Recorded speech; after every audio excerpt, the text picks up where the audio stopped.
Hi guys, Jurassic Junkie here, and I've already completed Thief. Welcome to the Friday Night Rant.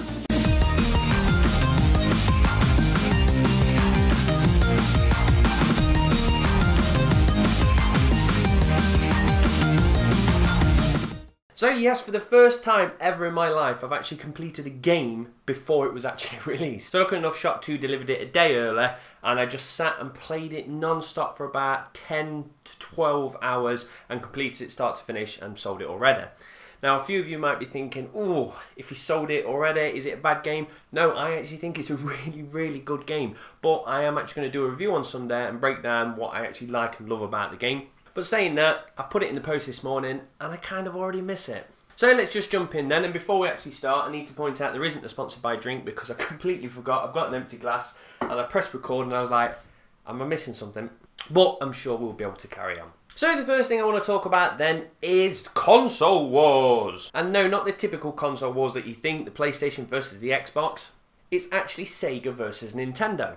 Now, a book's come out from Blake Harris, which actually just documents the entire war, which was Sega versus Nintendo back in the day, so it covers like the 80s and 90s era. And now Seth Rogen has taken that book and he's actually going to be turning it into a movie. So first of all, I love Seth Rogen, and second of all, I love Nintendo and Sega, so it's going to be a good movie and I cannot wait to watch it. But the thing that makes me laugh is the backers behind this, the people who are actually funding the movie, is Sony Pictures. Now, there's nothing wrong with this whatsoever, but all the shitty news websites, which is actually 99% of the news websites, all decide to run the article, Sony is making a console war movie, which is just crap journalism once again. Try and get them people in there because Sony's starting a war, blah blah blah. No, it's Sony Pictures, nothing to do with the PlayStation, but we just use a Sony name to try and get you in.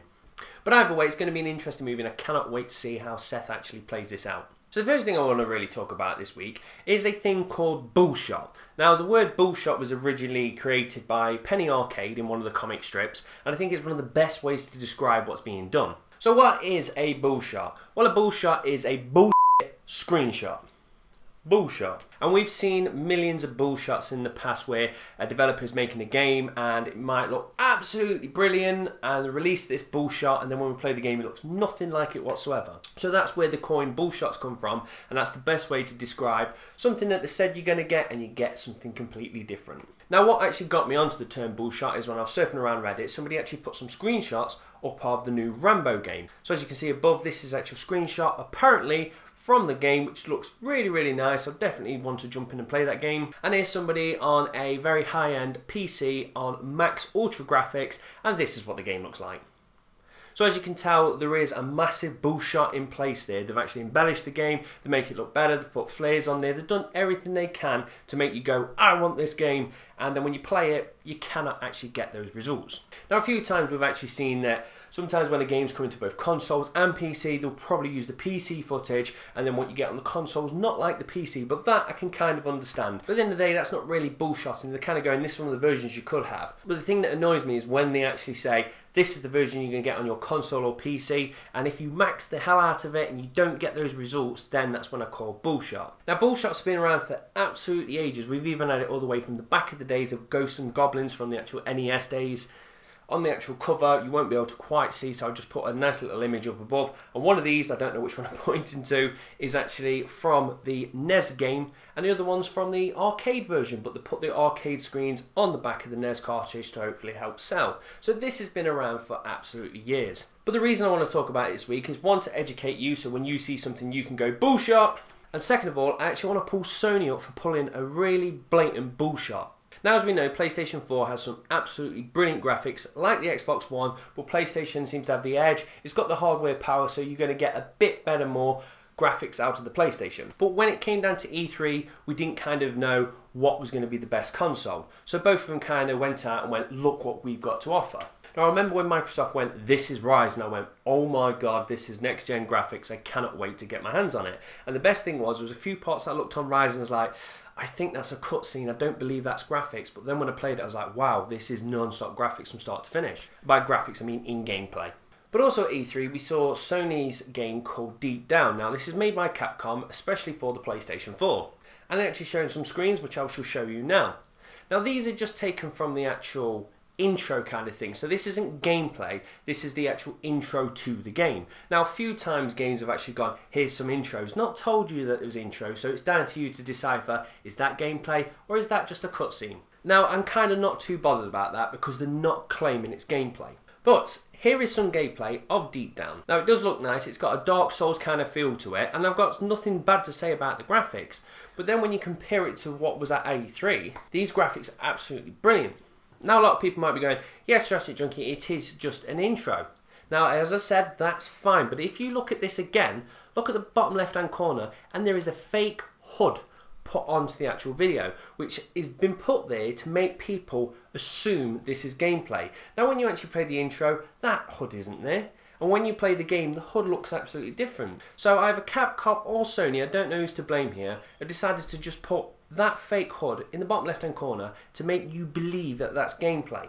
So I've got nothing bad to say about Deep Down. I'm not here to bash PlayStation 4's graphics processing because I think they're absolutely brilliant, but I will call it up when somebody does some blatant bullshit like this and I have to call there, that's a bullshot. So fingers crossed, you're more educated now and you've got a word so you can go round bullshotting. So staying on Sony now, it sounds like I'm doing a bit of bashing, but there's one thing I want to pull up because I don't want to see Sony go down this route. Now I'm going to use Thief for the example here. Now many of games that have come out, we've seen that they go around about 900 on the Xbox One and 1080 on the PlayStation 4. Now I'm glad to see the Xbox One seems to be catching up a lot more. The newer games like Wolverine and stuff like that are coming out at 1080 on both, which is kind of what I predicted in the first place. The dev kits took a long time to get out, so over time we're going to see them both get around about the same resolution. But again, I do believe you're probably going to see that extra bit of power on the PlayStation 4. But the problem is with Thief, it's come out at 900 on the Xbox and 1080 on the PlayStation 4. Now I've played it on the Xbox One from start to finish, and I have to say it's a great game and it runs so smooth, it's beautiful. But reports are coming in that there's actually massive frame drops on the PlayStation 4 version. Now take this with a pinch of salt. Some people are saying there's frame drops. Some news outlets are actually saying it goes down to single digits of frames per second. Now again, take that with a pinch of salt. I don't know how bad it actually gets. But the point is, there's frame issues. Now what I'm worried is that Sony's kind of gone along saying that this is the console that does 1080. At one point they even went onto the Facebook page and actually say, why go to Xbox when you can get 1080 from PlayStation? Which I think is incredibly cheeky of them saying that. And it's also quite funny when not all the games are 1080. The point is, you know how I stand on 1080. I think it's all nonsense. It's all about fun and gameplay at the end of the day. But the point is, I'm worried that Sony spent so much time saying this 1080, 1080, 1080 that I think they might be putting a bit of pressure on developers saying, can you get 1080 out of it? Now again, with Call of Duty, we saw that get the higher resolution on PlayStation 4, and again, there was reports with frame issues. So what I want to see really is the developers make that decision. If the developers go, there's frame issues here, so we're going to drop it down to 900 like the Xbox One is, and both of them now run smooth. But I've got a feeling that behind the scenes, we have got a bit of pressure coming from Sony going, get the 1080 version out. Because on paper, it does make it sound like the superior version. But the problem is, I think they might be damaging some games by forcing this 1080 on the developers. Like I say, this is just my theory. There's no confirmation saying Sony are doing this. But I think it's quite weird if a developer's making a game, they want it to run as smooth as possible because they want you to enjoy the product that they've created. So to then ship a game that has frame drops seems like a very weird decision for a developer to do, unless it's getting pressure from elsewhere. So I'm not bashing the PlayStation 4 for its actual hardware. I just think there might be some bad decisions behind the scenes putting a bit of pressure onto people when I think they should just go, you make the game how you see fit. Well, I am now angry that I don't have a sponsored by drink because I'm incredibly parched after that. So the next thing I want to talk about then is Irrational Games. Now most of you may know Irrational Games from the great series Bullshot, and I do love that series. So, well, I love 1, I love 3, 2, we won't talk about too much. But why am I bringing it up? It's because the studio is no more. Now Ken Levine, the actual guy who set this studio up, is now stepping down and they're actually dissolving the company. They're getting rid of a lot of staff and they're just getting it down to a bite-sized kind of team, and they're going to go off and create some new style games. Now Ken says, and I'll just have a look down there, he says he wants to make narrative-driven games for the core gamer that's highly replayable. So he wants to go off and make some new projects, which I always think is a great thing.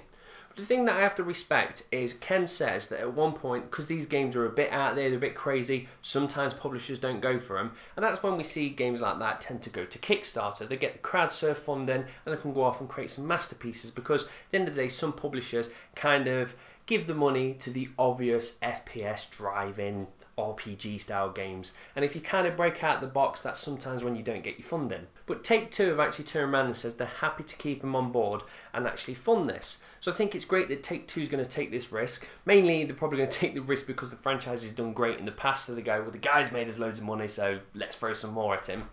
But I think it's good that he hasn't got to have to turn to crowd surfing. He can actually just keep staying there and making new games. The only downside to it is obviously some of the staff from Irrational Games have now lost their jobs, but rumours are coming out that Microsoft are circling around and grabbing a few of those developers on. So when I first read the article, I was like, no, I want my Bioshock.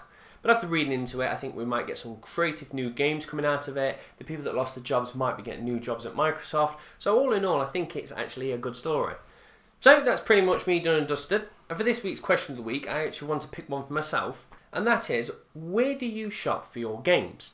Now, primarily, I did most of my shopping in stores, simply because I don't like stores because I think the prices are a bit outrageous, and I understand their overheads are high, they've got to pay for staff, and they've got to pay for the actual rent of the building, so I can always understand there's going to be a higher price tag in store than online. And that's something I'm fine with, but what I'm not fine with is people pushing down your throat. Now I'm going to take Games as the example because Games Limited is a company I hate. Every time I go in, they jump on you going, do you want to buy disc insurance? You should buy this season pass, and they're really aggressive, and that's why I'm done with that store. But the reason I buy most of my games in shops was simply because I would trade my games in, get stuck with trade credit, and have to go back in to spend it again, and it was an endless cycle. Now this week I decided to just break that cycle and no longer use shops because I just think they're too aggressive and I am done with them. So I've taken to selling my games on eBay and then buying them either digital through Microsoft Store or buying them online from shop2.net. But I want to know, how do you guys shop? Do you go for digital, and if so, why?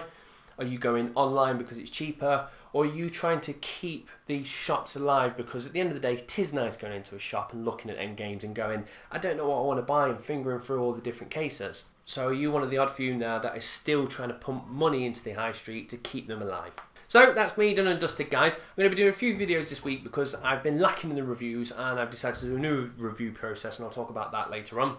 So I'm going to get a Thief review up this week. At the same time, I've got a new series called Random Medleys, which is just me playing the Xbox One and finding funny or glitch scenes, and hopefully be uploading them every week or 2 weeks or so. Aside from that, that's me done and dusted, guys. So as always, I hope you have a great weekend, and thank you very much for watching. I shall now clank you with an empty glass. Cheers, guys. Bye.